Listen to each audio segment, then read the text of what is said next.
আজ স্যার আমাদের গ্রুপে জানিয়েছিল যে তোমাদেরকে বই দেওয়া হবে। তো যে যার মতো করে সকলে এসে কলেজে এসে বই নিয়ে যাচ্ছে। তো আমারও নেওয়া বাকি ছিল, আমিও চলে গেছিলাম কলেজে বইগুলো আনতে। তো আসার পর ভর্তির স্লিপটা স্যারকে ধরিয়ে দিয়েছিলাম। তো স্যার সেই স্লিপ দেখে এক এক করে বইগুলোকে দিচ্ছে। তো দেখতে দেখতে আমাদের 3 বছর কেটেও গেল। এটাই হচ্ছে আমাদের লাস্ট ইয়ার কলেজের।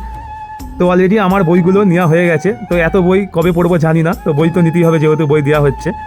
তো সত্যি কথা বলতে আমাদের জীবন তো আর থেমে থাকে না, আস্তে আস্তে আমরা আরও সামনের দিকে এগিয়ে যাচ্ছি। তো এই সময়টা তো আর আমাদের পরবর্তীতে ফিরে আসবে না। আজ থেকে 10 বছর পর যখন আবার পুনরায় এই ভিডিওগুলো দেখব, তো আমাদের অনেক কিছুই মনে করিয়ে দেবে। তো আমাদের কলেজ লাইফের সেই বন্ধুত্ব, সেই ঝগড়া অশান্তি সকলের সাথে ভাগ করে নেওয়া সব কিছুই আস্তে আস্তে শেষ হয়ে আসছে। তো এটাই হচ্ছে আমাদের লাস্ট ইয়ার। তো বাড়ি ফেরার পথে আমি চলে এসেছিলাম আমার বাবার আড়তে। তো আমাদের আড়তটা লিচুতলার মোড়েতেই অবস্থিত। তো এখন চলছে আলু বাছার কাজ। তো এখানে সকলে ঠাকুমা বড়মারা আসছে, তারাই হচ্ছে আমাদের আড়তে প্রতিনিয়ত আলু বাছে।